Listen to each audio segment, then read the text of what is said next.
मेरा नाम मंजूती है। मैं बहुत खूबसूरत महिला हूँ। मेरी शादी को 10 साल हो चुके हैं। घर पर सिर्फ मेरे पति, हमारा बच्चा और मेरे ससुर जी रहते हैं। हमारा घर 2 BHK का है, जिसमें 2 बेडरूम, 1 हॉल, 1 किचन है। मेरे ससुर जी गवर्नमेंट जॉब पर हैं और उनकी उम्र 55 के करीब है, मगर वो दिखने में 45 के ज़्यादा नहीं लगते हैं।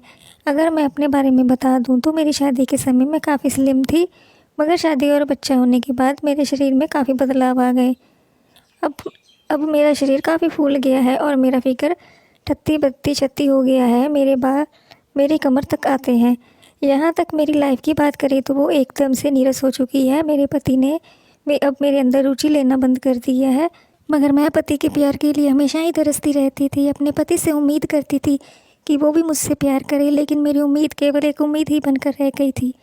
ऐसे में मैं आप लोगों से पूछना चाहती हूँ कि भला अपने आप को कब तक रोक कर रखती और कब तक अपने आप को शांत कर पाती। पड़ोसी का जवान लड़का, दूध वाला, गली का धोबी आदि सबके बारे में सोचा, लेकिन कोई भी ऐसा नहीं मिला था। मैं काफ़ी उदास और खिजखिजी सी रहने लगी थी। एक दिन मैं सुबह काम पर कर रही थी। मैं झाड़ू लगाती हुई अपने ससुर जी के कमरे में पहुंची तो वो उस वक्त अपने बेड पर सो रहे थे। उन्होंने रूम का दरवाज़ा खुला हुआ छोड़ा था और मैंने उनको जगाना ठीक नहीं समझा। मैं उन्हें नहीं चाहती थी कि उनकी नींद खराब हो। मैंने देखा कि वो धोती कुर्ता पहनकर सोए हुए थे। मैं कुछ नहीं कर सकती थी, इसलिए झाड़ू लगाकर बाहर आ गई। बहुत कोशिश की मैंने कि ससुर जी का ख्याल अपने मन से निकाल दूं, मगर ससुर जी के दर्शन मैंने सुबह सुबह किए थे और उसके ख्याल मन से नहीं निकल रहा था। बहुत सोच विचार करने के बाद आखिर मैं इस निष्कर्ष पर पहुंची। अगले ही दिन मैंने इसके लिए अपनी प्लानिंग बनानी शुरू कर दी। अब मैं अपने ससुर जी के सामने अपने आप की नुमाइश करने लगी थी। उनको अपनी कमर ज़्यादा से ज़्यादा दिखाने की कोशिश करती थी। मुझे नहीं पता था कि वो ध्यान भी दे रही हैं या नहीं, लेकिन मैं बार बार उनके सामने जाती रहती थी। अभी तक मुझे कोई ऐसा सिग्नल नहीं मिला था उनकी तरफ से जिससे मुझे पता लग सके कि वो मुझ में कुछ रुचि ले रही है या नहीं। लेकिन कुछ दिनों बाद ये पैंतरा फेल होने के बाद मैंने सोचा कि उनको अपने दिखाऊंगी। एक रोज़ जब मैं उनको दोपहर का खाना परोसने गई, जब मैं सामने से खाना परोस रही थी तो मैंने घूंघट डाल दिया था। मैं सामने झुककर खाना डालने लगी तो देखा कि उनकी नज़र मुझ पर थी। फिर दोबारा जब खाना दिया तो मैं कुछ ज़्यादा ही नीचे झुक गई थी। अब वो मेरे जाल में फंस रहे थे। तीर सही निशाने पर लग रहा था।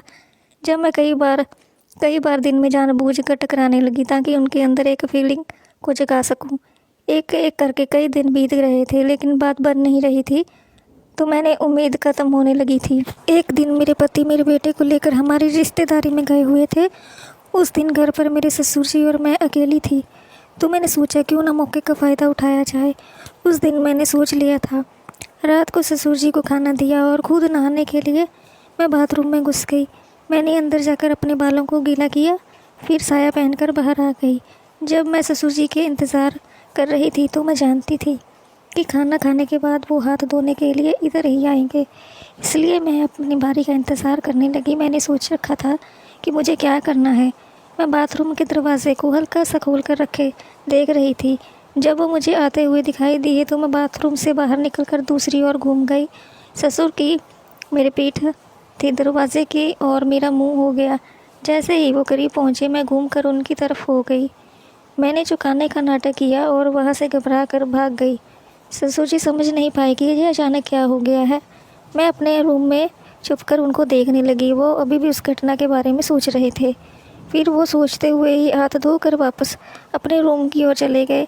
अब मैंने 2 पीस वाला एक जालीदार गाउन पहना और अपने बालों को संवार कर लिपस्टिक लगाई और 10:30 बजे के करीब उनके रूम की ओर चली गई। मुझे पता था कि वो इस समय तक सो जाते हैं। मैंने उस मौके का पूरा फ़ायदा उठाया। मैं बहुत अच्छे से तैयार हुई और रेड कलर साटन की साड़ी पहनी। मैं उनके रूम में पहुंची तो देखा कि वो सामने वाले बेड पर सो रहे थे। मैं चुपचाप और उसके बाद ससुर जी की आंख खुली तो एकदम से चौंक गए और बोले, बहू तुम यहाँ क्या कर रही हो? और फिर ससुर जी ने अपने आप पर कंट्रोल नहीं पाए। और हम आपको ये स्टोरी कैसी लगी कमेंट्स में ज़रूर बताएं। चैनल पर नए हैं तो चैनल को सब्सक्राइब ज़रूर करें ताकि आने वाले वीडियोस का नोटिफिकेशन आपके पास सबसे पहले पहुंच सके। Thank you for watching.